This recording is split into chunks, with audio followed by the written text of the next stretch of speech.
Bonjour à toi et bienvenue sur la chaîne. Si tu veux comprendre l'argent sans jargon et que tu veux repartir sur de bonnes bases, tu es exactement au bon endroit. Aujourd'hui, on démarre avec un truc simple, ce que j'aurais aimé comprendre sur l'argent, il y a longtemps. Et franchement, ça m'aurait évité pas mal d'erreurs. Premièrement, l'idée que personne ne nous apprend. On grandit avec deux messages, travaille, gagne de l'argent, et dépense le reste. Le problème, c'est que ça te maintient dans un cycle sans fin. À l'école, on t'explique les intégrales, mais pas comment fonctionne un budget, un compte, un investissement, ou même la différence entre gagner plus et garder plus. Et ça crée énormément de frustration. J'ai vraiment eu ce déclic le jour où j'ai compris que l'argent est un outil. Pas un but, pas une source de stress. Juste un outil pour choisir ta vie. Deuxièmement, la notion d'actif-passif. La première vraie claque, je l'ai prise en lisant Robert Kiyosaki. Il explique un truc tellement simple que ça paraît évident. Un actif, c'est ce qui met de l'argent dans ta poche. Un passif, c'est ce qui en sort.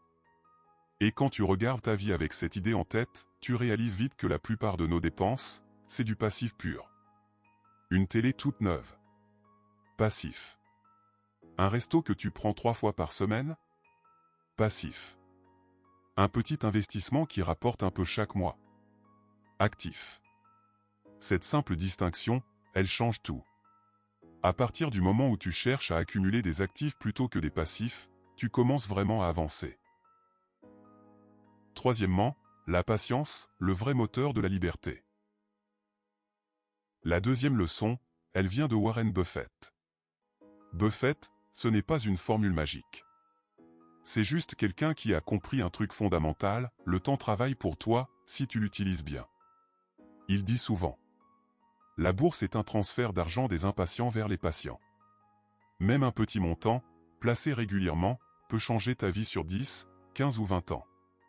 C'est la puissance des intérêts composés. Ton argent commence à produire de l'argent, qui lui-même produit de l'argent.